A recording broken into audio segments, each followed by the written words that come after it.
একই রকমভাবে মাছ ভুনা খেতে খেতে যদি বোরিং হয়ে যান, তাহলে আজকের রেসিপিটা আপনাদের জন্য। আজকের রেসিপিটা ভিন্ন কিন্তু খেতে খুবই মজা। আমি প্রথমে মাছগুলো ভালোভাবে ভেজে নিয়েছি।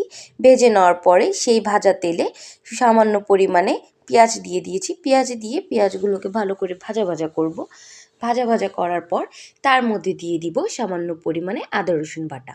আদা রসুন বাটা দিয়ে আদা রসুন বাটাটাকে ভালো করে ভাজা ভাজা করে নিব এবং এর মধ্যে লবণ, হলুদ, মরিচ দিয়ে আমি ভালো করে ভাজা ভাজা করে নিব। এরপর এর মধ্যে দিয়ে দিব জিরার গুঁড়ো দিয়ে এর মধ্যে দিয়ে দিব পানি। পানি দেওয়ার পরে ভালো করে মশলাটাকে কষিয়ে নিব।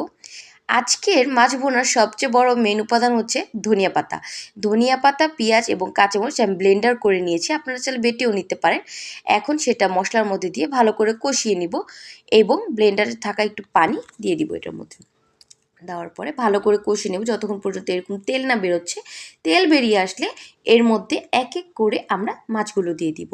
আমি আজকে পাঙ্গাস মাছ দিয়ে রান্না করেছি, আপনারা চাইলে রুই মাছ, তেলাপিয়া মাছ, যে কোনো মাছ দিয়ে রান্না করে খেতে পারেন। রেসিপিটা এত মজা হয়। মাছগুলো ভালোভাবে কষানোর পর এর মধ্যে পানি দিয়ে দিব। 5 থেকে 10 মিনিট আমরা ঢেকে দেব, কারণ এটা হতে 5 থেকে 10 মিনিট সময়ই লাগে। বাস দেখুন কি সুন্দর একটা কালার চলে এসেছে। এরকম যখন তেল উঠে আসবে তখন আপনারা নামিয়ে নেবেন।